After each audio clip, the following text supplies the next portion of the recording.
하나님, 잠들어 있고 꿈꾸는 듯 말을 해도 듣지 않고 노래를 불러도 전혀 감각이 없는 이 백성들, 하나님의 사명의 길이 너무나도 명확하고 명백하고 분명한데도 깨닫지 못하는 이 땅의 교회들과 목자들과 믿는 자들, 하나님 아버지, 이 땅에 회개의 불을 내려주시고 가야 할 길이 멀고 해야 할 일이 이렇게 많은데 여기서 무릎 꿇고 원수들에게 발목 잡혀 하나님 앞에 범죄하는 일이 없도록 하나님, 이 땅에 불을 내려주옵소서. 북한에 죽어가는 동족들 살려내고 땅끝까지 하나님께 영광 돌리는 나라, 선교에서 복받는 나라, 하나님께 저 열방의 잡족들과 이방의 족속들을 돌려보내는 그런 나라 될 수 있도록 주께서 길을 열어주옵소서. 주님, 저희들을 깨우쳐 주옵소서. 예수 그리스도 이름으로 기도드렸습니다. 아멘. 예, 제가 장염이 심하게 걸려가지고 지금 그 상태가 안 좋은데 그래도 혼신의 힘을 다해서 전하고 가겠습니다. 지금 상황이 굉장히 복잡해 보이는데 아주 단순하고 심플합니다. 제가 최대한 간략하게 말씀드리려고 하는데요. 북한이 핵실험을 하고 핵무기가 소형화됐다는 얘기도 나오고 여러 가지 다양한 얘기들이 끊임없이 언론에서 나오고 있는데 결론은 간단합니다. 제가 누차 16년 동안 떠들어왔던 얘기인데요. 북한의 핵무기를 막아낼 수 있는 것은 핵무기가 소형화되기 전까지입니다. 그때까지는 많은 대책들이 있을 수가 있는데 지난번에 5차 핵실험을 통해서 소형화가 됐죠. 사실은 대책은 없습니다, 이제. 그렇기 때문에 지금 기도하는 것 말고는 다른 방법이 없습니다. 예수님께서 우리에게 은혜를 내려주시는 것 말고는 다른 길이 없습니다. 끝도 없이 앞으로 얘기가 나올 겁니다. 여당, 야당, 보수, 진보 갈라져가지고 끝도 없이 싸움판이 벌어질 겁니다. 조선시대 외적들이 몰려왔을 때 주전론, 주화론이라고 해서 싸우자는 쪽하고 싸우지 말고 타협하자는 쪽하고 끝없이 당쟁을 벌였죠. 그 당쟁의 가장 중요한 소재 중에 하나가 이거였습니다. 외적들이 몰려올 때 우리는 싸워야 되느냐 싸우지 말아야 되느냐. 한국이 그렇게 될 겁니다. 문제는 이렇게 주전론, 주화론으로 끝없는 갈등 속에서 4분 오열되다가 시간이 지나버리는 거죠. 핵무기가 소형화됐다라고 얘기가 되고 있는데 소형화되고 전 세계 사람들이 인식을 하는 시간, 실제 쓸 수 있는 실전 배치될 때까지 시간이 가버릴 겁니다. 그래서 지금 나오고 있는 이 수많은 방법들, 다양한 대책들이 거론은 되고 있지만 국론 통일이 전혀 되어 있지 않기 때문에 그냥 시간만 갈 가능성이 많습니다. 그럼 그 이후에는 어떤 일들이 벌어지는가? 그 이후에는 간단합니다. 북한의 핵무기가 이제 소형화되고 실제로 쓸 수 있는 단계까지 실전 배치되는 거, 이 기간은 굉장히 짧죠. 얼마가 될지 알 수 없습니다만 북한은 총력 동원을 하고 있기 때문에 이게 실제 쓸 수 있는 상태가 되면 둘 중에 하나입니다. 하나는 한국에 떨어뜨리게 되면 어떻게 됩니까? 이번에 실험을 한 게 히로시마에 떨어뜨린 것의 80% 수준이나 아니면 조금 더 높은 120% 수준이다 이렇게 나오고 있는데, 히로시마에 1945년에 떨어뜨렸던 핵무기가 그 자리에서 14만 명을 죽였죠. 5년 뒤에 다 합쳐서 그 원자병으로 죽은 사람이 20만 명 정도 됩니다. 그런데 한국의 서울처럼 밀집된 지역에 떨어뜨리게 되면 65만 명에서 70만 명이 죽는다고 얘기 나오죠. 한 방 맞는 순간 끝나는 겁니다.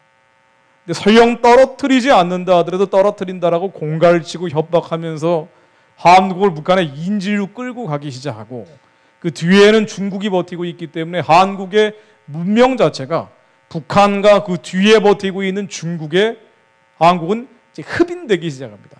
빨려 들어가기 시작합니다. 북한의 주체 사상이라는 영적 진해 한국이 잡히는 거고요. 그 뒤에 있는 중국 공산주의의 유물론과 인본주의라는 영적 정사 권세 어둠의 주관자들에게 한국이 지배당하기 시작할 겁니다. 그럼 한국에 무슨 소망이 있겠어요? 실제로 떨어뜨리지 않는다 하더라도 떨어뜨린다라는 공갈 협박 이것만으로도 한국에는 치명적인 위협이 됩니다. 그래서 박근혜 정부 들어서기 전에 이게 거의 마지막 기회가 될 것이다라는 얘기를 전 노골적으로 해왔습니다. 핵무기가 만들어진 게 예전에 진보 좌파 정권 때 만들어진 건 사실이죠. 노무현 정부 4년차 때 만들어진 2006년도에 만들어졌습니다. 그러니까 북한의 핵무기가 만들어진 게 김대중 노무현 정부 때 흘러들어간 북한의 자금이 69억 5천만 달러 정도 되기 때문에 이걸 가지고 북한의 2,400만 식량을 사게 되면은 무려 23년치 식량 살 돈과 쌀과 비료를 우리가 줬어요. 그러니까 북한에는 아무런 변화가 없었고 유일한 변화는 뭔고 하니 군사비 지출이 3배 정도 늘어났습니다. 군사비 지출을 3배 정도 늘려서 드디어 2006년도에 핵무기를 만든 거죠. 그러니까 책임으로 따지면 진보 좌파 정권일 수 있어요. 그러나 그 이후에 보수 우파 정권이 9년째 계속되고 있습니다. 정말 북한 동포들에 대한 해방하겠다는 마음, 구원하겠다는 마음이 있고 통일이 되지 않으면 남한 사람들은 소망이 없습니다. 이제 다른 길이 없어요, 남한은. 통일이 되는 것 말고는 한국의 비정규직 문제를 해결할 길이 없고요. 한국의 49만 명이나 되는 결식 아동들을 해결할 길이 없고 무려 200만 가구나 된다고 하는 에너지 빈곤층들을 해결할 길이 없습니다. 통일해서 우리의 영토가 늘어나고 자원을 확보하고 인구를 확장시키는 것 말고는 길이 없습니다.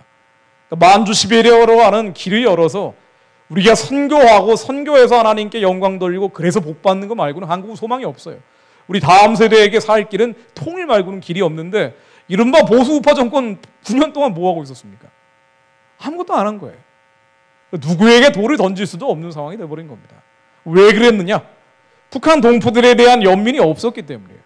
그들에 대해 애통하는 마음이 없었기 때문입니다. 그들이 정말 내 가족처럼 내 생명처럼 반드시 해방하고 구원해야 된다는 마음이 있었으면 당연히 보수 우파 정권 9년 동안 북한에 대해서 정보 폭탄을 떨어뜨려서라도 북한을 변화시켰어야 돼요. 근데 그런 노력을 안 했죠. 천안함 연평도 사건 치료 도발까지 이렇게 당하는데도 끝까지 안 한 거예요. 그러다가 미국이 마지막까지 안 되겠다고 해가지고 4차 핵실험까지 들어가니까 1월 6일 날, 올 1월 6일 날 4차 핵실험을 했잖아요. 1월 6일 날 핵실험을 하니까 그제서야 개성공단 하나 폐쇄한 게 답니다. 북한을 해방하고 구원하고 대한민국 주도의 자유민주주의 통일을 해야 되는데 9년을 허송세월해 버린 거예요. 그렇기 때문에 누구에게 돌을 던질 수도 없는 상황입니다. 근데 이렇게 가다가는 갑론을박하면서 여당 야당이 핵무장을 해야 된다 말아야 된다 이러쿵저러쿵 시간 보내다가 드디어 실전 배치되고 북한이 핵무기 능력과 미사일 능력이 고도화돼서 이제는 지금도 막을 수가 없지만 앞으로 더 막을 수 없는 상황이 올 겁니다. 그렇게 하면 어떻게 되느냐? 대화하자 그러겠죠. 그때는. 협상하자 그러겠죠. 그건 결국 한국이 무릎을 꿇는 겁니다. 통일은 물 건너 가버리는 거예요. 통일이 물 건너 가버린다는 건 뭐냐? 한국이 쇠락한다는 거고요. 북한 사람들은 이제 노예 상태로 영원히 내버려 두는 겁니다. 우리가 여기에 대한 죄값을 치르게 될 겁니다. 핵실험을 5번째까지 하는 상황까지 눈뜨고 방관했다는 것은 갈 때까지 간 거라고 봐야 됩니다. 제가 상황을 잠깐 정리해 드릴게요. 제가 오늘 말씀드릴 얘기는 사실은 여러 가지 것들이 있지만은 여러 가지 것들이 지금 언론에서 끝없이 나오고 정치권에서 끝없이 나오지만은 뭐 예를 들면은 비원비라고 해서 미국의 전략 핵폭격기가 오늘 왔죠. 괌 기지에서 왔는데 뭐 이게 오느냐 마느냐 이걸 가지고도 논란을 빚고 있고요. 뭐 어제 와야 되는데 날씨 때문에 못 왔다는 얘기를 하고 있고 뭐 이게 뭐 세상 돌아가는 거 보면 이게 헷갈리기 짝이 없어요. 근데 헷갈리실 필요가 없다는 거예요. 그러니까 모든 대책들이 지금으로서는 대책이 될 수가 없다는 겁니다. 제가 잠깐만 흐름을 한번 정리해 드릴게요. 기도하는 것 말고는 길이 없습니다. 우리가 절망할 필요는 없어요. 우리가 이런 상황이 와야 기도할 수 있기 때문에 하나님이 이런 상황을 만드신 거라고 저는 봅니다. 일제시대에도 나라가 망해버렸는데도 불구하고 절망하지 않고 기도했던 사람들이 있기 때문에 기도로 만들어진 대한민국이 1948년 5월 31일 날 세워진 겁니다. 지금은 훨씬 상황이 좋죠. 교회도 많고 다만 우리의 회개와 절박한 하나님을 향한 부르짖음이 필요한 상황이라는 것뿐입니다. 자, 여러 가지 것들이 있지만은 왜 여기까지 오게 됐느냐? 직접적인 도화선을 따져보면요. 지난 1월 6일 날 북한이 핵실험을 했습니다. 네 번째 핵실험을 했습니다. 북한이 이 네 번째 핵실험을 할 때 뭐라고 얘기했냐면요. 중성자탄을 만들었다고 얘기를 했습니다. 뭐 한국 국방부는 끝까지 부정을 하고 있지만 뭐 중성자탄이건 아니건 간에 곧 만들어집니다. 이것도. 근데 1월 6일 날 북한의 핵실험이 네 번째까지 오게 되니까 더 이상 안 되겠다고 해가지고 3월 2일 날 유엔 안보리 결의안 270이라는 게 나왔죠. 이게 어떤 한 나라에 있어서 가장 강력한 제재안입니다. 유엔이 만들어진 다음에 이렇게 강력한 제재를 어떤 나라에 대해서 한 적이 없어요. 근데 이 270 북한에 들어가는 돈줄을 다 끊는 거예요. 달러줄을 다 끊어버리는 겁니다. 이 돈줄과 달러줄이 끊기게 되면 북한이 뭐 눈 하나 깜짝하지 않겠냐 뭐 그렇지만 어쨌든 치명적인 건 사실이에요. 왜냐하면은 이 돈줄하고 달러줄이 끊기게 되면은 일반 주민들은 죽거나 살거나 신경 안 쓰지만은 북한의 상류층들, 특권층들이 배신할 수가 있거든요. 예전처럼 사치품을 챙겨주지 못하기 때문에 배신할 수 있고 이렇게 될 경우에는 어떤 일이 벌어지느냐? 웬디 셔먼, 이거 제가 보여드린 사진들입니다. 5월 3일 날 웬디 셔먼이 한국에 와서 한 얘기처럼 돈줄이 끊기고 달러줄이 끊기게 되면 그 다음에는 쿠데타나 정변 암살 같은 가능성이 높아지는 거예요.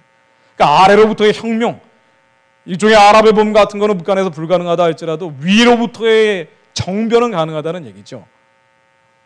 배신할 수 있다는 얘기입니다. 자, 그러면서 중국의 역할이 중요하다 이런 얘기를 강조하고 다닌다 그랬고요. 자, 이 사람 월터 샤프 주한미군 사령관 했던 사람인데 마찬가지입니다. 북한에 대해서 돈줄과 달러줄을 끊게 되니까 북한이 무너질 가능성이 많다. 맞는 말이에요. 이게 맞는 말입니다. 왜냐하면 태영호 공사라고 하는 사람이 영국의 공사 넘버2였던 북한 관리가 게다가 빨치산 후손이고 북한의 가장 상류층이고 특권층이었던 사람까지 도망치는 상황까지 오게 된 거 아닙니까?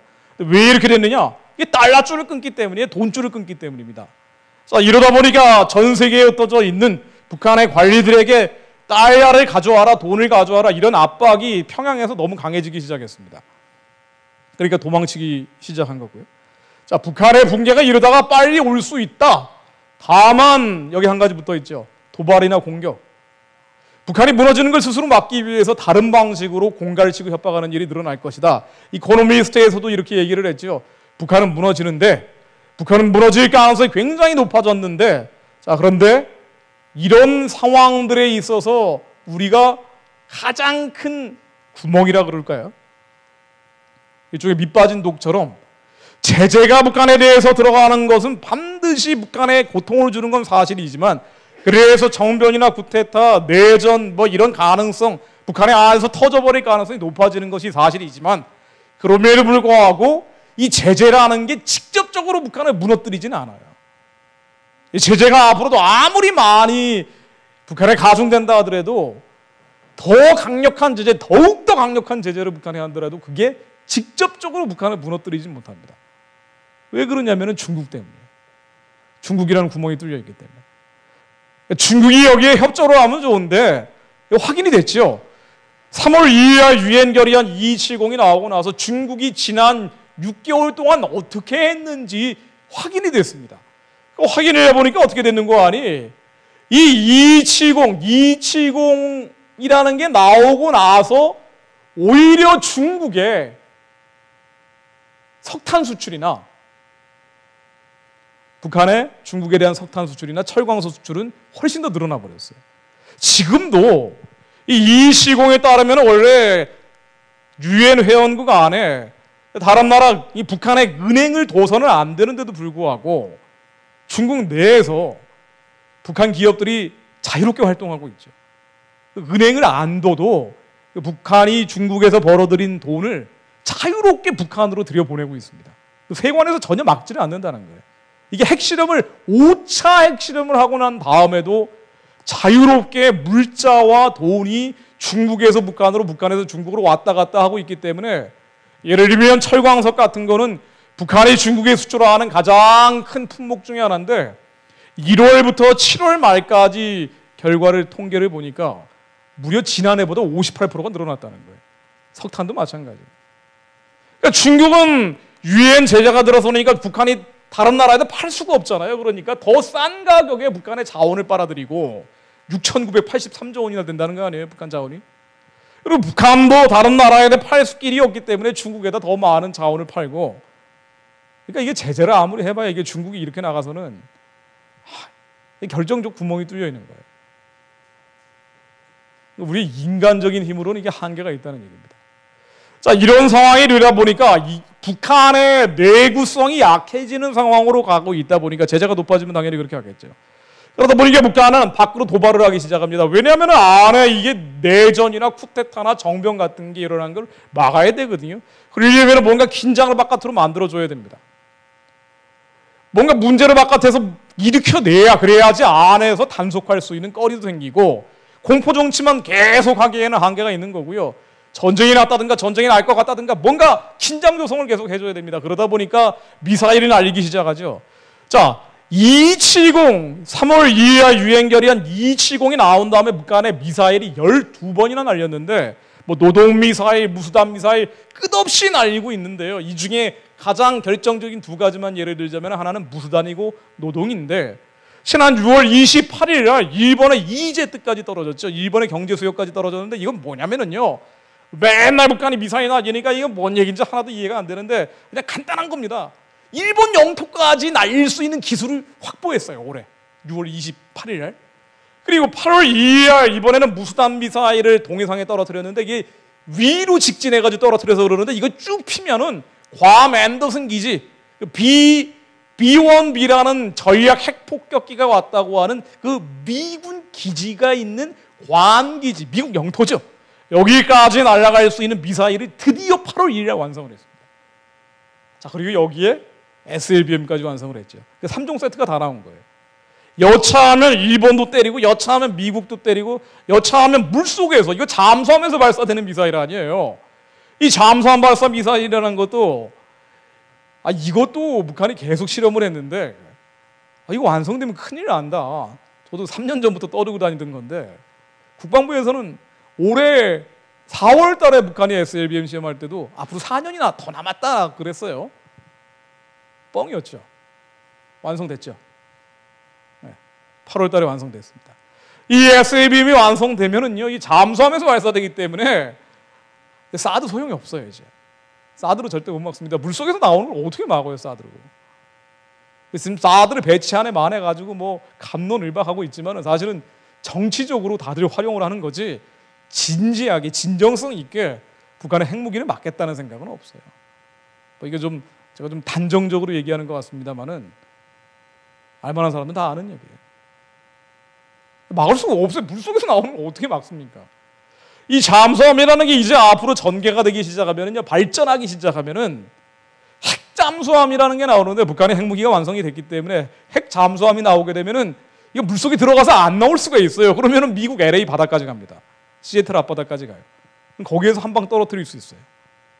자, 그러면은 미국이 해구산을 제공한다고 얘기하는데요. 해구산이라는 게 뭐냐면은 한국이 핵미사일을 한 방 맞으면 미국이 북한을 초토화시켜 주겠다는 거예요. 핵무기로. 자, 그런데 이 SLBM이라는 거에 핵 잠수함까지 나오게 되면은요, 저기 동해상에서 태평양 상공에서 태평양 바다 밑에서 계속 빙빙 돌아다니다가 너희들이 만일 한국을 내가 공격했다는 이유로 우리 조선민주주의인민공화국을 공격하게 되면은 그때는 미국 너희들도 한 방 맞을 거야? 라고 괌 기지를 무수단 미사일로 때리고, 이 SLBM이라는 걸 가지고 미국 본토를 때릴 수 있는 능력을 갖게 되면은 미국은 안 때립니다. 핵 우산이라는 건 아무짝에도 소용이 없어요. 자, 이번에 5차 핵실험을 했습니다. 자, 아까 말씀드린 것처럼 핵무기가 작아졌습니다. 이건 뭐 다 인정하는 거니까 제가 말씀드리는 거예요. 이것도 앞으로 굉장히 시간이 많이 걸릴 거라고 얘기를 했는데, 지난번에 4차 핵실험을 했을 때 북한은 핵무기를 소형화했다고 이미 얘기를 했습니다. 그런데 이게 이제 실전 배치되는 단계까지 아무리 늦어도 3년이라는 말씀을 제가 드렸죠. 아무리 늦어도 3년. 이 아무리 늦어도 3년이라는 거는 전 세계 사람들이 북한의 핵무기는 더 이상 못 건드려, 이제 끝났어, 한반도의 게임이 끝났어라고 판단하는 기간이라고 봐야 될 거예요. 그러나 어쨌든 뭐 공식적으로 핵무기가 작아졌다. 이번에 핵실험을 한 거는 핵탄두, 핵무기를 작게 해가지고 미사일에 탑재할 수 있는, 달 수 있는 그 탄두를 가지고 실험을 했다고 하기 때문에 작아진 게 맞다라고 다들 판단을 하고 있습니다. 그러면서 뭐라고 얘기하냐면은 핵무기가 소형화되고 다중화되고 경량화됐다라고 북한이 발표를 했는데, 이 핵무기 소형화, 다중화, 경량화라는 게 예전에 통합진보당의 이석기, 국회의원 했던 이석기라는 사람 있잖아요. 지금 감옥에 가 있는. 근데 이 사람이 연설 때마다 했던 얘기예요. 그 지하 조직 세력들 모아놓고 곧 북한의 핵무기가 소형화, 경량화, 다중화 될 텐데 그때는 6.25 때 같은 전면전은 발생하지 않습니다라고 하면서 자기 조직원들 모아놓고 이른바 치하 혁명 조직원들을 모아놓고 북한의 핵무기가 곧 소형화, 경량화, 다중화 된다라고 호언장담했던 그 내용이에요. 그러면서 이석기가 뭐라고 얘기했는 거 아니? 북한의 핵무기가 소형화, 경량화, 다중화 되면은 동지 여러분 착각하지 마십시오. 이제 6.25 같은 전면전은 안 벌어집니다. 그 다음부터는 국지전이나 비정규전을 일으켜 나가기 시작할 겁니다. 라고 이석기가 얘기했어요. 해산된 통합진보당 국회의원이었던 사람이. 자, 그러면서 이 비정규전이나 국지전, 그 작은 전쟁을 벌이게 되면은 한국은 방어할 수 없다. 왜? 뒤에 핵미사일이 있기 때문에. 우리가 그때 전국에 있는 기간 산업들, 기간 시설들, 파출소 같은 데 습격을 해가지고 일종의 무정부 상태로 만들어가기 시작하면서 대규모 촛불 시위를 동원을 하고, 그렇게 돼서 북한이 협상할 수 있는 유리한 고지를 만들어야 된다. 뭐 이런 식으로 얘기했었죠. 그러나 어쨌든 작아집니다. 자, 앞으로 어떤 일이 발생하느냐, 아까 제가 말씀드렸습니다. 큰 흐름을 말씀드린 것처럼 직접 떨어뜨리든가 아니면 떨어뜨리겠다라고 공갈을 치고 협박하기 시작한다. 떨어뜨리면은 끝인데 떨어뜨리지 않는다 하더라도 떨어뜨린다고 공갈을 치고 협박하면서 이석기가 호언장담했던 것처럼 국지전이나 비정규전을 일으켜 나가기 시작한다면 사실상 우리는 여기에 대해서 대응할 수가 없죠. 지금 말은 뭐 큰 소리를 치지만 경제 때문이에요. 북한이 만일 핵무기를 가지고 한국에 직접 떨어뜨리면 그때는 전면전이 되기 때문에 우리도 죽기 살기로 싸우겠죠. 근데 그런 일은 없다는 거예요. 통합진보당 이석기 의원의 발언을 그대로 인용을 하면, 그리고 북한의 작전 계획에도 이런 부분들이 나온다고 하는데, 군사 전문가들이 예측하는 것처럼 핵무기가 소형화되고 난 다음에는 6.25 때 같은 전면전이 발생하기는 어렵다는 거예요. 뭐 발생할 수도 있겠지만 가능성이 굉장히 낮아진다는 겁니다. 왜냐하면 핵전쟁이 돼버리니까. 북한이 만일 핵전쟁 버튼을 누르면은 당연히 그때는 북한도 망할 가능성이 높아지기 때문에 이런 선택을 안 하고, 그럼에도 불구하고 왜 핵무기를 만드느냐? 핵무기를 만들게 되면 그 다음부터 비정규전이나 국지전, 작은 전쟁을 일으켜 나가긴 너무 좋다는 거예요. 지금 한국이 북한에 대해서 대량 응징보복이라고 해서요, 북한이 만일 핵 버튼을 누르면 그때는 평양을 초토화시키겠다고 얘기하고 있죠. 그거는 핵 버튼을 눌렀을 때, 전면전이 벌어졌을 때고, 북한은 그런 선택을 안 할 거라는 거예요. 뭐 하느냐? 핵 미사일을 뒤에다 깔아놓고, 자, 이제 아무도 우리를 못 건드리게 됐기 때문에 자신감을 가지고 이 군사적인 자신감을 지렛대로 활용을 해서 제2의 천안함 사건, 제3의 천안함 사건이나 지뢰도발 같은 걸 자꾸 이렇게 나간다는 거예요. 그럼 그때 우리가 정말 대량 응징보복을 할 수 있느냐? 못하죠. 뒤에 핵미사일이 있는데. 그 대신에 자본이 유출되고 주가가 폭락하고 경제가 파탄납니다. 그러니까 북한이 핵미사일을 이제 완성한 상태, 소형화한 상태, 이제 곧 실전 배치 단계, 실제 쓸 수 있는 상태로 점점 업그레이드 해나가기 시작할 텐데, 자, 이렇게 한반도의 게임 체인지가 돼버리면 그 다음부터는 어떻게 되느냐? 북한이 DMZ에서 기관총만 한 번 쏘면은 자본이 빠져나갑니다. 경제에 악영향을 미치게 되죠. 그럼 한국은 북한에 끌려가게 돼요. 협상해야 돼요. 지금 이 얘기를 하는데, 북한이 만약에 핵미사일을 날리면, 핵 버튼을 누르면, 제가 이거 굳이 자세히 설명드릴 필요도 없어요. 대책은 없다라고 제가 모두의 말씀을 드렸기 때문에, 이건 북한의 핵무기를 없애는 방법이 아니에요. 북한이 만약에 핵 버튼을 누르면, 핵미사일을 누르면, 그러면 그때 응징보복하겠다는 얘기인데, 그때는 전면전이에요, 어차피.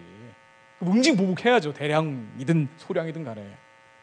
근데 한 번 맞고 65만 명이 죽은 상태에서 우리가 대량 응징보복을 하는 게 무슨 의미가 있어요? 한 방만 떨어뜨리겠습니까? 북한의 스커드 미사일이라는 게 1000발이 있다는 거예요. 여기에다 작게 해가지고 다 달아버리면 1000발의 미사일이 나온다는 거예요. 2020년까지 북한의 핵미사일이 2000발 이상 나올 가능성이 많다는 겁니다. 아니 그러면은 그 상태에서 두세 발 맞아버리면 한국이 끝나는데 무슨 대량 응징보복이에요. 지금 국방부가 이런 얘기하는 거는 국민들을 안심시키기 위해서 하는 얘기지만 우리는 기도해야 되기 때문에 정확히 알 필요가 있다는 얘기입니다. 그건 안심용이지 투자자들에게 한국에 대한 투자를 거두지 마십시오라고 일종의 위약이라 그러죠. 가짜 약을 주는 거지 실제로 북한 핵무기에 대한 대책은 아니에요. 이 상황까지 오면 끝난 겁니다. 사드도 대책이 아니라고 제가 말씀을 드렸죠. 그러니까 사드라는 거는 북한의 핵미사일이 날라올 때 요거를 같이 날려가지고 떨어뜨린다는 건데 이 사드 포대 하나, 사드 작은 부대 하나를 성주에다 배치하는 걸 가지고도 이렇게 난리인데 이제 앞으로 늘어나기 시작하는 북한의 핵미사일을 어떻게 막습니까? 사드로. 게다가 SLBM이 나왔기 때문에 사드로 막을 수가 없어요. 미국이 대신 막아준다고 얘기를 하죠. 야 그래도 미국이 동맹국이기 때문에 미국의 이 수만 발이나 되는 핵미사일을 가지고 얼마든지 북한을 막을 수 있다. 맞아요. 수만 발, 수십만 발 있는 건 맞는데 이 핵우산이라는 걸 이른바 확장억제라고 얘기를 합니다. 이게 복잡한 단어를 자꾸 쓰니까 일반인들이 전혀 이해할 수 없는 상황으로 끌고 가는데 이제 안심을 시켜야 되기 때문에 정책 담당자 입장에서는 이런 말들을 계속 안 할 수는 없을 거예요. 지금 당장 불안하면 안 되기 때문에. 근데 아무 대책도 없이 말만 하고 있으니까 이게 문제가 되는 겁니다. 오바마 대통령이 걱정하지 마라. 확장 억제를 할 것이다. 이게 미국 본토 수준으로 막아주겠다는 얘기예요. 이게 이른바 핵우산입니다. 비온비라는 핵 전략 폭격기가 온 것도 바로 이 핵우산의 일종으로서 온 겁니다. 자, 그런데 이것도 믿을 수는 없어요. 어제 날씨 때문에 안 왔죠. 날씨가 좀 나쁘면 안 온다는 거예요. 말이도 안 되는 얘기인데 물론 진짜로 한반도가 위협이면 위협적인 상황이면 오겠죠. 그런데 이 B-1B라는 비행기 오늘 왔다는 핵 전략 폭격기도 핵무기는 탑재되어 있지 않습니다. 이 비행기도 개조를 했어요. 전략 폭격기라고 해서 JDAM이라고 하는 일종의 김정은이 벙커 밑에 있으면은 그 벙커 밑에 떨어뜨릴 수 있는 폭탄, 강력한 폭탄들이 많이 있지만 이 비행기를 완전히 뜯어 고쳐가지고 더 이상 핵무기 싣지 못하게 만들어져 있어요. 이거하고 핵우산하고 상관없는데 계속 핵우산이라고 얘기를 하더라고요. 그건 틀린 얘기입니다. 이것 말고도 물론 미국의 핵우산이라는 게 미국의 핵 잠수함도 있고 핵 항공모함도 있기 때문에 북한이 만일 한국에 대해서 핵미사일을 떨어뜨리면 핵폭탄 버튼을 누르면 그때는 평양을 초토화시킬 것이다 라고 얘기하지만 이건 가봐야 합니다. 이 핵우산이라는 건 어떤 문서로 사인할 수 있는 사안도 아니고 예전에 프랑스가 핵 개발을 할 때도 이런 얘기를 했어요. 미국이 핵우산을 씌워줄 테니까 너희들 핵 개발하지 말라 그랬어요. 그랬더니 프랑스 대통령이 아니 그러면은 뉴욕이 핵미사일에 맞는 걸 각오하고 너희들이 파리를 막아줄 수 있겠냐라고 반문을 했습니다. 그래서 프랑스도 핵 개발을 했던 겁니다.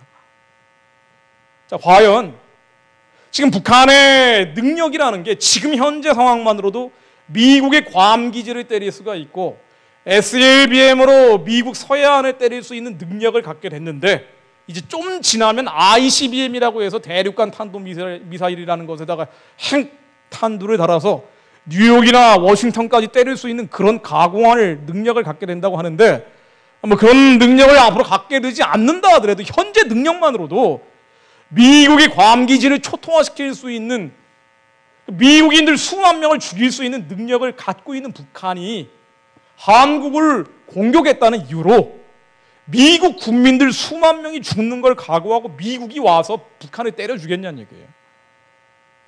그때 미국의 대통령과 미국 의회에 사인이 있어야 됩니다. 여기에 미국 의회는 동의하지 않을 거예요. 그래서 지금 뉴욕타임즈나 워싱턴 포스트에 계속 나오는 게 뭐냐면은 야 이제 선 넘었다. 이제 우리가 임계치를 넘었기 때문에 협상해라. 대화하라고 얘기하고 있어요. 이 얘기 점점 커질 겁니다. 도널드 트럼프가 대통령이 되면 이 얘기하고 있죠. 핵우산 야 필요 없다. 한국이 안 와서 하라 그러고 있어요. 한국의 방위비 분담금 늘리라고 얘기하면서 돈 더 내라. 아니면 우리가 ICS 공격을 할 때 너희도 와가지고 군부대를 보내든가 아니 무슨 동맹이라고 해놓고 돈도 한 푼 안 내고 희생도 치르지 않으면서 무슨 동맹이냐. 우리가 일방적으로 막아줄 수 없기 때문에 우리는 해구산 너희들한테 씌우지 않겠어라고 노골적으로 얘기하고 있어요. 힐러리 클린턴도 사실은 크게는 다르지 않습니다. 이렇게 거칠게 얘기하지는 않지만, 자, 이런 상황에서 북한의 핵무기가 여기까지 왔는데 미국의 오피니언 리더들을 협상하라고 대화하라고 하고 있는데 이게 해구산 씌워주겠습니까? 사실은요, 원론적으로 얘기하자면은, 교과서적으로 얘기하자면요, 북한의 핵무기가 여기까지 왔다면 막을 수 있는 길은 우리도 핵무기 갖는 것 말고는 방법이 없습니다. 이게 예전에 미국하고 소련하고 사이에서 공포의 균형이라고 하죠. 핵무기를 갖고 있는 나라가 핵무기를 갖지 않은 나라 앞에서는요, 마음 놓고 할 수 있어요. 그러면 핵무기를 갖고 있는 나라가 만일 버튼을 누르면 핵미사일을 날리면 나도 한 방 맞을 수 있다, 핵미사일을 맞을 수 있다, 이런 공포감을 주는 것 말고는 다른 방식으로는 핵무기를 막을 수가 없다는 거예요. 이게 공포의 균형이라는 냉전 시절의 유명한 전략입니다. 그래서 미국이 핵무기를 10개 만들면 소련도 10개 만들고, 그러면 중국도 10개 만들고, 다시 중국이 15개 만들면 소련도 15개 만들고, 미국도 15개 만들고, 그러지 않으면 누군가 강력하고 압도적인 힘을 가지고 세계를 지배해버린다는 거예요. 자, 그래서 핵은 핵으로 막는다는 게 공식입니다, 사실은. 그래서 원래대로라면은 우리도 핵무기를 갖는 게 맞아요. 북한의 핵무기가 만들어졌기 때문에 우리도 핵무기를 가져서 너희들이 한 방 쏘면 우리도 때리겠다라고 우리도 강력하게 나가는 것이 맞지만, 교과서적으로 맞고 원론적으로 맞지만, 그거는 실천되지는 않을 겁니다. 미국의 핵무기 중에 전술 핵무기라는 게 있어요. 좀 작은 핵미사일, 작은 게 있습니다. 미국의 핵무기라도 들여오자 라고 얘기하는 게 원론적으로 맞고 교과서적으로 맞아요. 그런데 현실적으로는 그렇게 진행되지는 않을 겁니다. 지금 사드도 배치를 못하고 있는데 무슨 전술 핵무기 들여오는 것에 대해서 국론 통합이 되겠어요? 자위적 핵무장을 하는데 무슨 국론 통합이 되겠습니까? 현실적인 정치판에 들여다보면은요, 왜 이게 국론 통합이 안 되는 거 아니? 북한의 핵무기에 대해서 어떤 대책을 마련하려고 하면은요, 지금 여당, 야당, 보수정당, 진보정당 어떤 한쪽이 책임을 인정을 해야 돼요. 책임을 인정하게 되면 다음번 정권에서 정권을 내놔야 됩니다. 자신들의 정치적 목적 때문에 책임을 절대로 인정할 수가 없어요. 어떤 정당이든 간에. 그래서 자위적 핵무장을 하든 전술 핵무기를 들여오든, 물론 미국이 반대하고 있기 때문에 자위적 핵무장도 전술 핵무기 도입도 현실적으로 어려운 면이 있습니다만, 그거보다도 한국 내에서 국론 통합이 될 가능성이 제로에 가깝기 때문에요, 앞으로 싸움만 할 겁니다. 주화론, 주전론, 2조 시대 싸움하고 비슷한 거예요. 우리가 북한에 강하게 나가야 된다, 대화하고 협상하고 교류해야 된다, 강풍 정책으로 가야 된다, 아니면 햇볕 정책으로 가야 된다, 싸움만 할 겁니다. 자, 그러다 시간이 지날 거예요. 시간이 지나면은 이제 실전 배치되고 북한의 핵무기는 통제할 수 없는 상황으로 가버릴 겁니다. 그때 한국의 남은 선택은 뭔고 말이야? 이거밖에 없어요. 북한하고 대화하고 협상하고 타협하는 것밖에 없습니다. 왜? 북한의 핵무기 능력이 너무 고도화되어 있기 때문에. 자, 북한의 핵무기가 너무 고도화되어 있는 상태에서 대화하고 협상하고 타협한다는 게 뭘 의미하겠습니까? 한 방 떨어뜨리면 60만에서 65만 명을 죽일 수 있는 압도적인 군사력을 갖고 있는 북한. 근데 이러한 핵미사일이 한 대가 아니라 이미 1000대 이상 가지고 있는 북한하고 대화하고 협상하고 타협하면 이게 정상적인 대화가 되겠어요? 정상적인 타협이 되겠습니까? 정상적인 협상이 될 리가 없죠. 우리가 이미 목줄을 잡힌 상태에서 끌려가는 거예요. 김정은이 정상적인 상황이 아니에요. 이 두뇌가 정상적이지 않다라고 얘기를 하고 있는데, 마찬가지로 이 정상적이지 않은 북한의 지도자 밑에서 이 정상적이지 않은 북한의 핵무기가 정상적이지 않은 상황까지 가버렸기 때문에 대화, 협상, 타협도 비정상적으로 진행될 수밖에 없습니다. 좀 심하면 이런 거예요. 전면전은 나오지 않는다 하더라도 북한이 국지전이나 비정규전은 한국이 말을 안 들으면은 그런 건 일으켜 나갈 가능성이 앞으로 많아질 텐데, 뭐 예를 들면은 뭐 특공대 같은 애들 의정부 일대 한 2만 명 투입을 시켜가지고요. 북한의 작전 계획서에 나온다는 거예요. 탈북자들 얘기로는. AN2기 같은 거로 떨어뜨린 다음에 북한이 정전협정을 지금까지 위반한 게 42만 5,271건인데 한 건도 자기들이 먼저 총 쐈다고 한 적이 없습니다. 자기들이 먼저 DMZ 넘어왔다고 한 적이 없어요. 남조선이 먼저 했기 때문에 우리는 자위적으로 대응했다라고 42만 2,571건을 주장을 했는데 마찬가지일 거라는 거예요. 북한이 일방적으로 밤중에 내려와 놓고 수도권 포위한 다음에 남조선 괴뢰들이 우리를 공격했기 때문에 우리는 자위적으로 대응했다라고 전 세계 언론에 릴리스 선포를 하고, 그런 다음에 우리가 진상규명위원회를 일단 만들자라고 한다는 거예요. 그리고 남한의 이석기 같은 사람들이 촛불시위 일으키고, 야 무슨 우리 민족끼리 전쟁이냐, 대화하고 협상하고 타협해라, 평화를 다워하면서 촛불시위 일으켜 나가면은 뭐 우리 정부 입장에서 뭐 하겠어요. 진상규명하자 그러는데. 진상규명하자고 하면서 협상 테이블로 가야겠죠. 그 다음에 무슨 대화가 되겠습니까? 인질이 되는 거죠.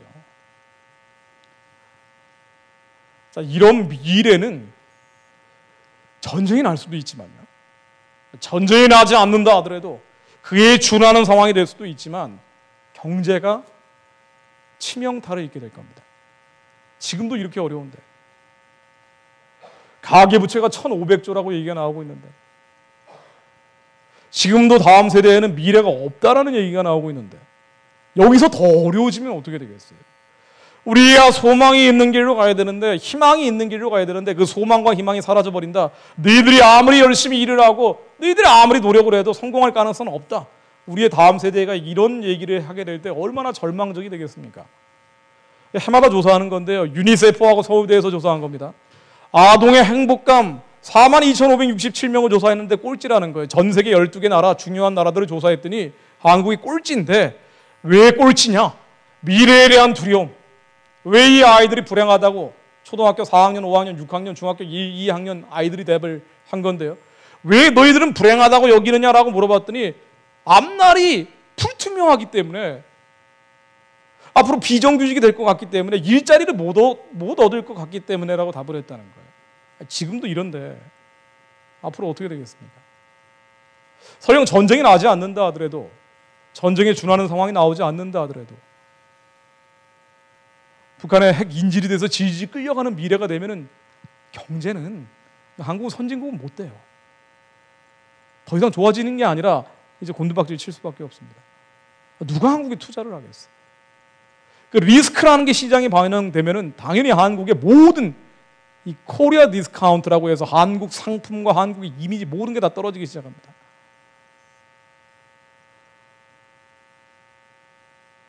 이런 나라가 어떻게 소망이 있겠어요? 예전에 몇 년 전에 송파 세모녀 사건, 마지막으로 유서 남긴 겁니다. 기억나시겠지만 65세 된 아주머니가 식당 일을 하다가 35, 34살 된 두 딸과 함께 자살을 했죠. 자, 그런데 이런 일들이 한국에서 너무 많이 벌어지고 있다는 거예요. 50만 원 월세하고 25만 원 공과금 남겨두고 너무 죄송합니다라고 목숨을 끊었는데요. 한국의 이른바 에너지 빈곤층, 겨울철이 되면 촛불 켜고 살아야 되는 사람들, 이런 사람들 200만 가구 된다는 거예요. 그러니까 한국이 지금 이 양쪽으로 격차가 너무 벌어져서 새로운 빈곤층이라고 하죠. 한국은 반드시 선교에서 복받는 나라가 돼야 되는데, 그게 아니라 지금 이런 상황으로 점점 악화되고 있는 찰나에 경제가 더 나빠지게 되면은 소망이 없어요. 중남미가 그런 나라들이죠. 중남미가. 브라질 예를 한번 들어보겠습니다. 브라질이 어마어마한 자원이 있는데요. 어마어마한 물자가 있는데도 불구하고 그 내부에서 이 양극화, 너무나 격차가 많이 벌어지니까, 그러니까 사회는요, 파탄이 나는 게 가난한 사람들이 절대적으로 늘어나서 그런 게 아니라 이 격차가 너무 벌어지면은 그때부터 파탄 나고 균열이 생기기 시작하는 거예요. 한국이 그런 상황으로 가는데, 여기에 대한 대안으로 정치권이 계속 제시하는 거는 무상의료하고 무상급식하고 무상보육하겠다. 사회주의적인 방식을 동원을 하죠. 사회주의라는 건 이미 인본주의의 끝이고 전 세계적으로 이거 효용성이 없다라는 게 입증됐는데도 불구하고 가난한 사람들에겐 다른 대책이 없기 때문에 점점 이런 구호성 정책들, 포퓰리즘이 늘어나기 시작하는데 이게 꼭 중남미. 중남미에 가난한 사람들이 너무 많아지니까 점점 중남미를 포함해서 유럽의 남부 지역까지 이 포퓰리즘성 사회주의 정책들이 판을 치죠. 반드시 이런 나라들은요, 많은 국민들이 기아에 허덕이면서 폭력이 난무합니다.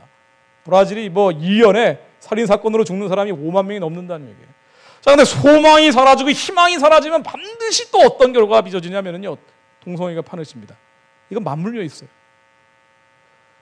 경제적으로 침체되고 폭력이 높아지고 무질서와 혼란이 늘어나면은 그러면은 소망을 잃어버린 백성들은 음란해집니다.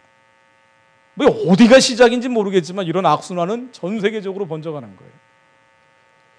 전 세계에서 가장 큰 퀴어 축제 하는 데가 브라질인데 중남미 지역이 다 그렇죠. 중남미가 지금 동성애가 미국 뺨칠 정도로 늘어나고 있어요.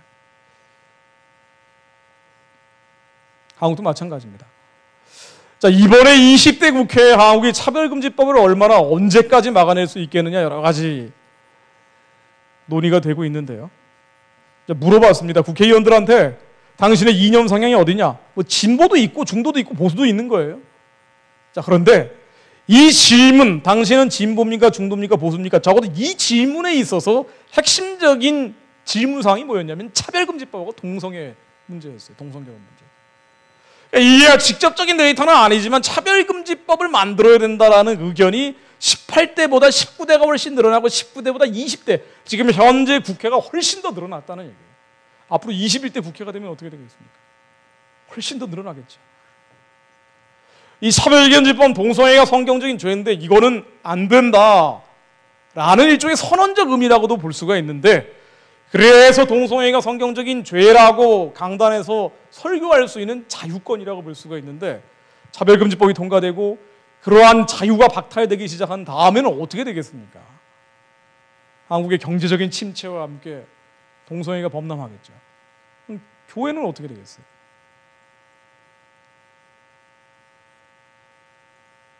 사실 핵무기가 여기까지 왔기 때문에 핵무기는 핵무기 자체가 의미가 있는 게 아니고요. 핵무기 자체가 의미가 있는 게 아니고 우리가 지금 어디에 서 있는지에 대한 시간을 보여주는, 믿지 않는 사람들도 지금 우리가 어디에 있다라는 것을 보여주는 온도계 같은 겁니다. 시계 같은 거예요. 리트머스 시험지 같은 겁니다. 그래서 이 핵무기가 소형화되면 그 다음에는 사실상 대책이 없다. 저도 숱하게 이렇게 얘기를 해왔고, 근데 이제 작아지고 있다는 게, 작아졌다는 게 사실상 확인이 됐기 때문에 지금으로서는 다양한 대책을 얘기하고 있지만 무엇 하나 대책은 될 수가 없습니다. 그러니까 많은 것들이 언론에서 나오고 정치권에서 이러쿵저러쿵 떠든다고 하더라도요, 별로 이렇게 동요하실 필요가 없다는 얘기예요. 그 얘기를 좀 길게 한 것뿐입니다. 다 대책은 아니기 때문에. 신경 쓰지 마세요, 이런 거. 미원, 미폭격기가 온다. JDM을 때릴 수 있단다. 대량 응징보복을 할 수 있다고 한다더라. 우리가 자위적 핵무장을 한다더라. 혹은 미국의 전술 핵무기를 도입을 한다고 하더라. 이런 거 가지고 논쟁을 할 필요도 저는 없다고 봅니다. 적어도 기도하는 분들은. 이미 선을 넘었기 때문에. 그렇다고 제가 절망하라는 얘기가 아니에요. 우리가 인간적으로 할 수 있는 일은 굉장히 제한적인데, 우리의 유일한 희망은 지금 어디 있냐면요, 북한의 핵무기가 선을 넘었기 때문에 북한의 핵무기라는 것은 북한의 정권과 이제 완전히 자웅동체가 되어 있어요. 일심동체가 되어 있습니다. 완전한 퓨전이 되어 있는 거예요. 북한의 핵무기를 내버려두면 한반도에 평화도 없고 풍요도 없고 번영도 없는 거예요. 우리 다음 세대의 미래가 없다는 얘기입니다. 자, 그런데 이걸 가지고요, 결론이 있는데 이 결론 말고 다른 걸 가지고 자꾸 얘기해봐야 소용이 없다는 거예요. 북한의 핵무기는 북한 정권하고 완전히 한 몸뚱아리예요. 북한 정권이 무너지지 않으면 핵무기는 안 없어집니다. 근데 이 정권이 무너져야 핵무기가 없어지는데 이 얘기는 다 빼버리고, 이 얘기 아무도 안 하죠. 정치인 중에 이 얘기 하는 사람이 있습니까? 대한민국의 영향력 있는 자리에 있는 사람들 중에 이 얘기 하는 사람이 있어요? 아니, 얘기를 하지 않는다 하더라도 그런 활동을 하는 사람이 있습니까? 대한민국 영향력 있는 자리인 분들 가운데 없습니다. 가장 본질적인 건 뭔고 하니 북한을 지배하고 있는 이 주체사상이라는 흑암과 어둠과 사단의 진이 깨져야, 그래야지 북한의 근본적인 변화가 일어나고요, 그래야지 북한의 개혁 개방을 하든 아니면은 체제 붕괴가 돼서 대한민국 주도의 통일이 되든 북한의 이 영적 체제가 깨져야, 그래야지 핵무기도 사라진다는 얘기예요. 근데 이거 없이 이건 다 빼버리고 아주 비본질적인 지역적이고 말단적인 뭐 다른 얘기를 아무리 해봐야 이거를 국론 분열만 생기고 아무짝에도 소용이 없다는 겁니다. 근데 그건 그렇게 하라고 내버려 두고요, 적어도 믿는 자들, 남아있는 나라와 민족으로 기도하는 분들, 기도자들은 이제 너무 명확해진 거예요. 클리어해진 겁니다. 상황이 뚜렷해진 거예요. 북한 정권은 북한의 핵무기와 완전히 한 몸뚱아리가 되어 있습니다. 북한의 핵무기를 내버려 두면 한반도의 평화도 풍요도 다음 세대의 미래도 없습니다. 그래서 북한의 이 3대 세습 체제는 빨리 나사는 예수 이름으로 깨져야 돼요. 이거 말고는 길이 없어요. 다른 얘기는 신경 쓰실 필요가 없다는 얘기예요.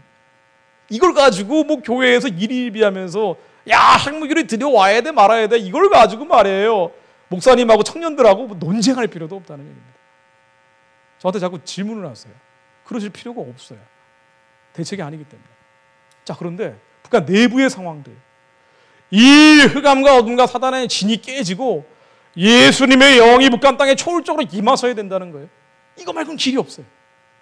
자, 그런데 이 내부의 상황들을 들여다보면은 사실은 이제 거의 썩은이 빠지기 직전까지 와 있습니다.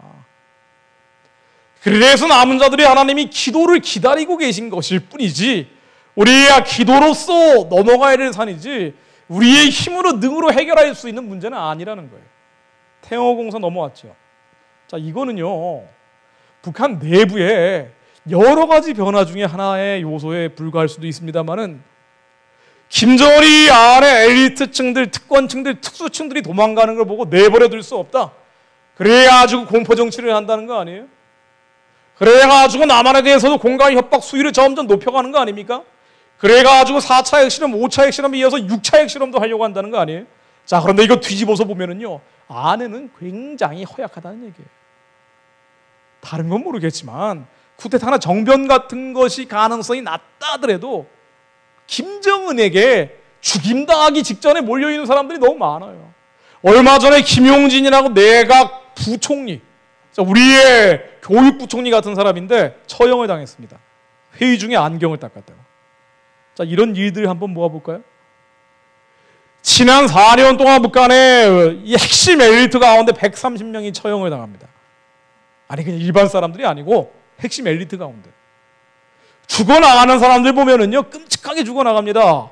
뭐 이게 단순히 총으로 쏴서 죽이는 게 아니고, 장성택도 마찬가지지만 그 고모부 장성택도 사신 기관총, 그러니까 이 탱크를 쏘거나 비행기를 잡는 고사총탄이라는 걸 쐈다는 거 아니에요? 형체도 없이 1분에 14,000발이 나간다는. 이러다 보니까 지금 내가 죽게 생겼는데 회의 중에 안경 닦아다가 죽고요, 얼마 전에 회의 중에 졸았다는 이유로 죽은 사람도 있고요, 김정은에게 공선하지 않았다고 죽은 사람도 있고요. 자, 이런 사람들이 핵심 엘리트 북한의 특수계층, 특권층 가운데 있다가 나이대로 죽을 수 없어 하면서 적어도 쿠데타나 정변 같은 건 안 된다 하더라도 김정은이 암살될 가능성은 굉장히 있다고 봐야 돼요. 북한의 변화라는 거는 겉으로 보면은 우리가 북한에 질질 끌려가면서 암담하고 참담하고 끔찍한 상황으로 가고 있는 것 같습니다만은, 그러나 이게 또 한편 뒤집어 보면은요, 북한 안에서는 부글부글 끓고 있는 주전자 같습니다. 우리의 힘으로 미칠 수 있는 영역이 아니고 우리의 능력으로 미칠 수 있는 범위는 아니지만, 그러나 영계에서, 하늘나라에서 하나님께서 손을 뻗치면 또 합니까? 북한에 아주 선한 마음을 가진 장군이 김정은 끌어내고 북한을 아주 선한 기독교 나라로 바꾸고 갈지 누가 알겠어요. 그거 알 수가 없는 거예요. 그 변화는 우리가 생각하지 못하는 방향에서 하나님이 때가 됐다고 하면 올 수 있다는 겁니다. 그러니까 절대 절망하실 필요가 없어요. 그러니까 핵무기 얘기는 우리의 이런 문제를 가지고 국내 정치에서 갑론을박할 필요가 없다는 거예요. 그래서 제가 말씀드리는 거지, 이걸 가지고 우리가 절망할 필요는 없어요. 북한 안에서 무슨 일이 벌어질지 알 수가 없습니다. 결정권을 하나님이 가지고 계신 거예요. 우리 안에 어떤 기도의 불량이 차게 되면은요, 얼마든지 북한의 변화가 가능합니다. 물론 이런 일이 발생한다 하더라도, 북한이 와장창한다 하더라도 중국의 개입만큼은 막아야 될 겁니다. 북한의 체제가 무너졌다 하더라도요, 그 다음에 중국의 입장은 무너지지 않게 하겠지만, 무너진다 하더라도 그때는 내려오겠다라고 노골적으로 얘기하고 있잖아요. 지금 북한 체제를 붕괴를 막기 위해서 북한에 대한 압박이 강해지면 강해질수록 오히려 더 많은 지원을 중국이 하고 있는 것처럼, 북한이 무너진 다음에도 내려오겠다라고 얘기하면서 파란선, 녹색선, 빨간선, 아니면 휴전선까지 군대를 밀고 내려오겠다라고 중국이 노골적으로 얘기하고 있는 거예요. 자, 그래서 만일 이런 상황이 되면은 막아야 됩니다. 그러나 그건 그 다음의 문제예요. 그 다음에 이런 일이 발생할 경우에는 분명히 막아야 된다는 걸 알고 계셔야 될 거예요.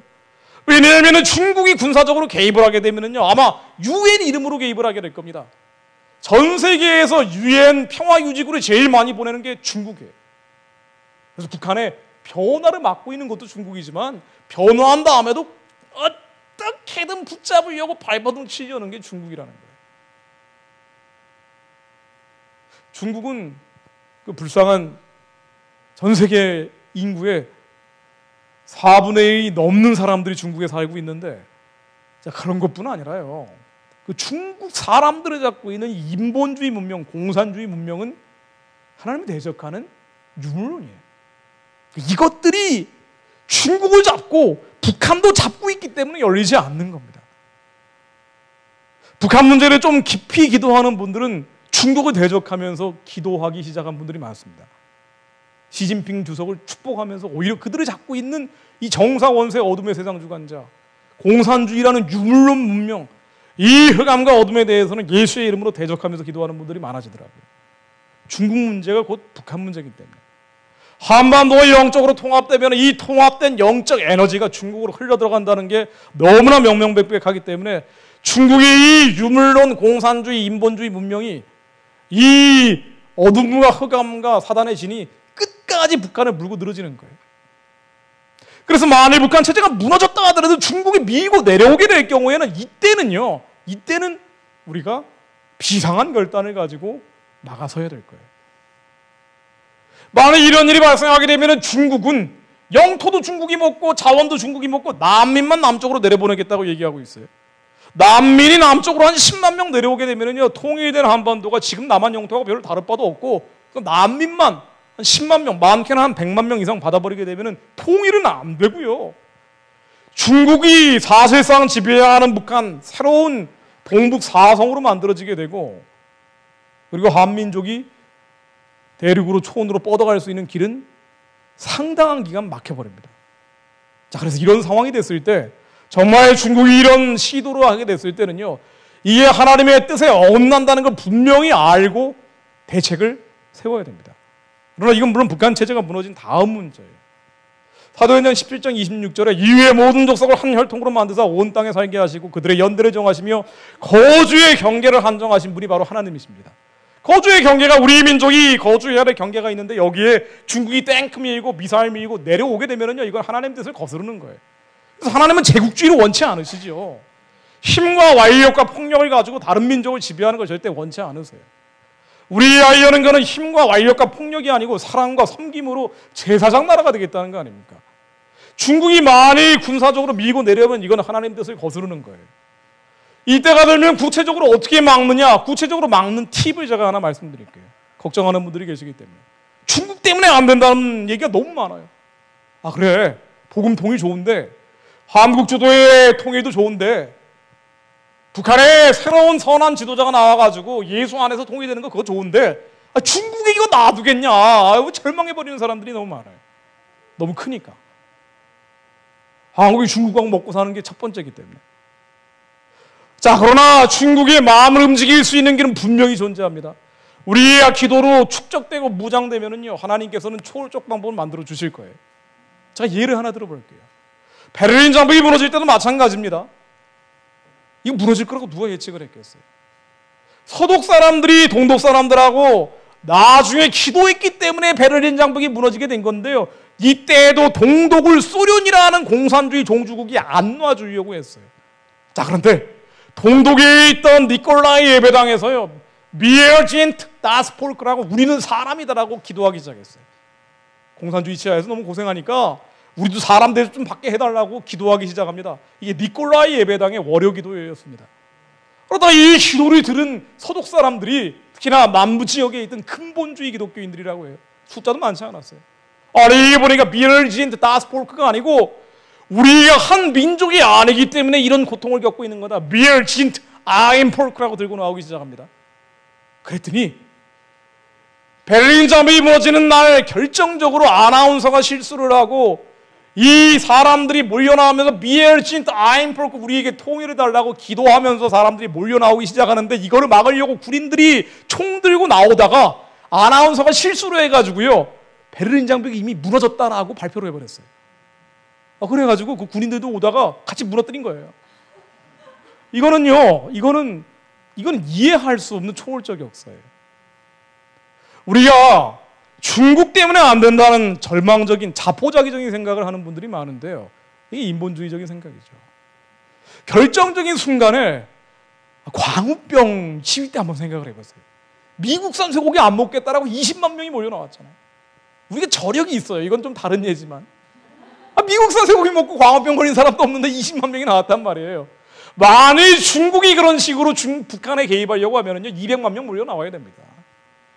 서울에 몰려 나오고 전국에 있는 4대 도시에 몰려 나오고요. 저 미국에 있는 뉴욕, 워싱턴, 시애틀, LA, 그리고 호주에 있는 시드니, 독일에 있는 베를린, 프랑스에 있는 파리까지 전 세계 교포들 다 몰려 나와서요. 우리는 한 민족이다. 우리에게 민족 차별권을 다오라고 촛불 시위하고 외치기 시작하면은요, 전 세계 여론이 움직이고 중국도 함부로 할 수는 없어요. 그때가 되면은 전 세계와 싸워야 됩니다. 그래서 국제법이 법은 아니지만 그럼에도 불구하고 절대 건드리지 못하는 원칙이 민족 자결의 원칙이라고 해요. 한 민족이 스스로 미래를 결정할 수 있는 권리입니다. 만약 우리가 이런 상황에서 전국적으로 전 세계적으로 몰려 나오면은요, 그러면은 중국도 어떻게 할 수 없어요. 그래서 지금 기도해 놔야 돼요. 하나님은 우리에게 지금 우리 눈앞에 보이는 것은 저주와 재앙과 심판으로 보입니다. 우리가 기도의 때를 놓치면, 우리가 회개의 결정적 기회를 놓치게 되면 모르겠어요. 그런 일이 없어야 되는데 회초리를 맞을지도 모릅니다. 그러나 분명한 것은 나 여호와가 말하노라 너희를 향한 나의 생각은 내가 안 하니 재앙이 아니라 곧 평안이요 너희 장래에 소망을 주려 하는 생각이라. 너희는 내게 부르짖으며 와서 내게 기도하면 내가 너희를 들을 것이요 너희가 전심으로 나를 찾고 찾으면 나를 만나리라. 우리가 전심으로 하나님을 찾고 찾으면 하나님이 만나주시고 우리가 부르짖으면 하나님께서 살 길을 열어주시리라 믿습니다. 인간적으로, 군사적으로, 정치적으로 북한의 혁명이 완성이 됐는데도 불구하고 이거를 이렇게 하자 저렇게 하자 수많은 대책들이 나오는데 정말 저는 위선적이라는 생각이 들어요. 지금까지 뭐 하다가 진보 좌파 정권 10년, 보수 우파 정권 9년 허송세월하고 지금 뭐 하다가 왜 그랬는지 아십니까? 한국의 지도자와 정치인들이 왜 그랬는지 아세요? 애통해하는 마음이 없었기 때문이에요. 북한 동포들에게 애통해하는 마음이 있었으면 이렇게까지 언젠간 되겠지 하면서 여유를 부릴 수 없었을 거예요. 북한의 혁명이 만들어진다 하더라도 어차피 한국이 적화 통일될 일은 없기 때문에 미국이 버티고 있으면, 미국이 포기하지 않으면 한국은 망할 일은 없기 때문에 큰 걱정은 없어. 안심했을 거예요. 내 문제가 아니라고 생각하기 때문에. 남한에 있는 무려 44.3%나 되는 비정규직들이 있습니다. 현대자동차의 앞바퀴 만드는 사람들은 뒷바퀴 만드는 사람들에 비해서 연봉이 반밖에 안 된다는 거 아니에요. 한국에 소망 없는 청년들이 점점 궁지로 몰리고 있는 게 안타깝고, 지도자로서 이런 문제에 대해서 가슴이 아프면은요, 그러면은 통일로 갔어야 돼요.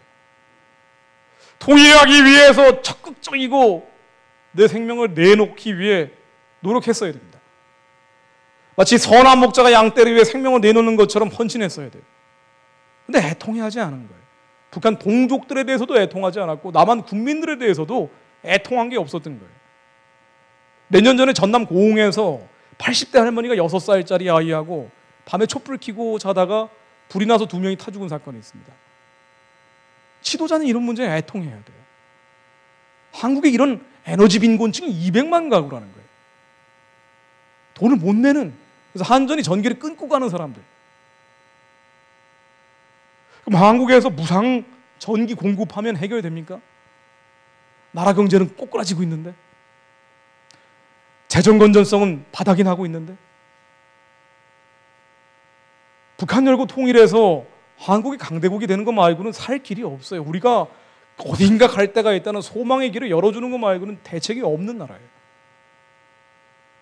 이 어린이들이 죽음을 생각하고 나는 이대로 끝났어, 중간고사 한번 잘못 보면 끝났어라고 생각하고 자포자기해버린 이런 나라에 노인민곤층이 OECD 제일 1등인 나라, 노인 자살률도 세계에서 제일 1등인 나라, 아니 일반 국민 자살률은 예전에 1등이었고요. 그럼 지도자들이면 애통해야 돼요. 안타까워해야 됩니다. 이 나라 가야 될 길이 통일 말고는 다른 절박한 과제가 없다라고 생각하고 북한의 저 악행에 대해서 분노하고 저 체제를 근본적으로 변화시키고 통일하기 위해서 내 생명을 내놓고서라도 갔어야 돼요. 근데 그걸 안 한 거예요. 그 여기까지 온 겁니다. 우리가 정말 부르짖어야 됩니다. 정말 하나님께 전심을 다해서 찾아야 돼요.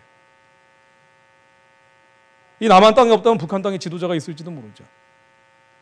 북한의 저 흑암과 어둠과 사단의 진에 잡혀 있는 어둠의 땅에 정말 선한 리더십이 나올 수 있도록 빨리 저 우상 체제가 깨지라고 해야 돼요. 저 주체 사상의 신이 빨리 깨지라고 기도해야 됩니다. 북한에 정말 하나님을 부를 수 있는 자, 이거 빨리 와야 돼요. 이것 말고는 길이 없어요. 이것 말고는 길이 없습니다. 이것 말고 길이 없는데도 불구하고 이제 와가지고요, 뭐 9년 다 시간 지나 보내고 이제 와가지고 무슨 핵무장을 한 해만 안에 정치인들이 떠들고 있는 거 보면 정말 어이가 없어요. 하나도 안 하다가 허송세월 이렇게 다 하다가 국민들에 대해서 애통의 마음이 없기 때문에 여기까지 왔는데, 안타까워하는 심정이 없어서 여기까지 왔는데, 그 뻔히 아는데 한국에 지도자들이 나올 수 있도록 또한 기도하셔야 됩니다. 하나님께서 선한 목자와 같은 영성을 갖춘 지도자들이 나오면 하나님이 그 사람들의 기도를 통해서라도 북한을 열어주실 거예요. 그래서 다른 여러 가지 방법들, 세상적인 방법들 이런 거 신경 쓰지 마세요. 핵무기 가져야 되네 말아야 되네, 이거 굉장히 지엽적인 얘기입니다. 말단적인 얘기예요. 여기까지 왔기 때문에 나사렛 예수의 이름으로 명하노니 북한의 흑암과 어둠과 사단의 진은 빨리 예수의 이름으로 무너질지어다. 북한에서 가련하고 불쌍한 동족들이 하나님 부르고 예수님 부르고 성령님 부를 수 있는 그 자유가 북한 땅에 빨리 선포될지어다. 이 정상원세 어둠의 세상 주관자들아, 이 한반도로 잡고 있는 유물론, 공산주의, 물질주의, 만몬의 영들아, 한국교회를 잡고 있는 이 음란의 영들아, 예수의 이름으로 명하노니 다 떠나갈지어다. 한국교회가 회개하고 북한의 문을 열고 나가는 길이 우리의 기도에 달려 있습니다. 원래는 한국이 회개하고 교회가 부흥하고 북한이 여는 순서일 수도 있지만 뭐 하나님 방식은 알 수가 없죠. 북한이 열리고 난 다음에 그 지하 교인들, 처참하게 신앙생활했던 사람들의 간증 듣고 한국교회가 깨어날지 또 누가 알겠습니까? 당장 급박한 것은 북한 백성들이 죽어가고 있는 사람들이 너무 많다는 거고요. 이제 추운 겨울 오기 시작하면은 한국의 에너지 빈곤층 200만이라고 하지만 북한에서는 아예 연료가 없어가지고 겨울철 되면 아예 꼬꾸라져 얼어 죽는 사람들이 부지기수로 나온다는 거예요. 저 가련한 사람들이 하루빨리 해방되고 구원될 수 있도록 남은 자들이 기도하는 것밖에 없습니다. 그러니까 아주 단순하고 명료해졌어요. 복음 말고는 길이 없습니다. 예수 말고는 길이 없습니다. 기도하고 마무리하겠습니다. 하나님 아버지, 먼저 저희들이 주님 앞에 회개하고 참회하며 주님께 부르짖습니다. 하나님 앞에 저희들이 물질 따라가고 육신 따라가고 하나님 감정 따라가고 기분 따라가며 하나님의 사명을 외면했던 죄를 용서해 주옵소서. 주님의 사랑의 길이 있는데도 불구하고 하나님 저희들이 돌아갔던 죄를 용서해 주옵소서. 우리의 육신의 정욕과 안목의 정욕과 이생의 자랑을 따라갔던 죄를 용서해 주옵소서. 하나님 아버지, 저희들이 이 세상 따라가면서 주님의 명확하고 명쾌한 길이 있는데도 불구하고 하나님 저희들이 돌아갔던 죄를 용서해 주옵소서. 하나님, 이 땅에 회개의 불을 내려주시고 저희들이 간절히 기도하며 부르짖사온데 북한의 핵무기가 여기까지 왔다는 것은 저는 너무나도 명확하고 명쾌한 사인이라고 봅니다. 이제 때가 무르익었으니 북한의 저 어둠의 정권, 흑암한 정권, 저 주체 사상의 칠, 이제 예수 그리스도 이름으로 주님, 이제는 저 어둠의 정권을 이제는 정리해달라는 기도를 부르짖으며 합니다. 저희들이 모든 마귀를 멸하시는 예수 그리스도 이름으로 선포하며 기도합니다. 나사렛 예수 그리스도 이름으로 명하노니 북한의 주체 사상의 진은 깨어질지어다. 이 우상숭배 정권은 완전히 무너질지어다. 북한의 고도화된 핵무기는 완전히 무력화될지어다. 하나님 앞에 영적인 핵을 맞고 저 북한의 죽음의 핵무기는 완전히 무력화될지어다. 빛의 핵무기로 북한 땅을 비추어 주옵소서. 북한 동포 살려달라고, 이민족 구해달라고 주여 삼차하고 기도하시겠습니다. 주여! 주여!